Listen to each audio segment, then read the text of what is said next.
Saltwater is moving up the river again. It's not what anyone wants to hear after last summer when saltwater intrusion created a months-long emergency. And right now there's nothing to worry about, and some measures have been taken last year will help us this time around. Rachel Hanley explains.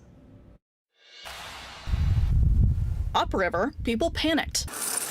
And downriver, they suffered as saltwater crept up the Mississippi River and into their drinking water. When it's been so long, why do we have to go so long with the water being like this? Less than a year later, it's happening again. Last week we had started talking about it. Plaquemines Parish President Keith Hinckley says in the last couple of days, the amount of salt in some of the parish's water intakes jumped.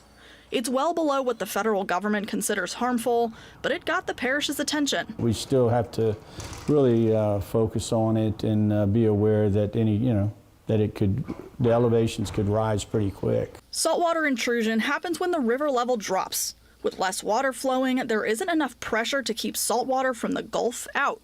Since saltwater is more dense than fresh, it forms a wedge shape. Last year, the toe of the wedge made it about 70 miles upriver.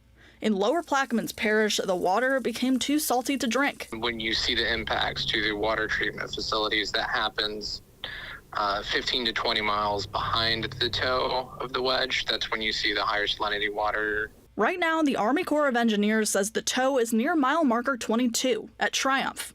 That's not far enough for them to do anything drastic, like last year when engineers built an underwater sill to block the saltwater.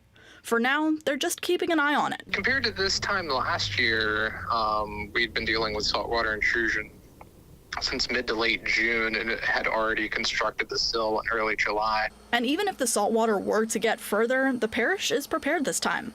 Hinckley says filters the parish installed at water treatment plants last year are still churning. That means they can handle some salt. We're prepared.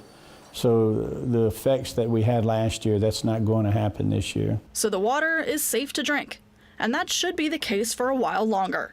Rachel Handley, WWL Louisiana.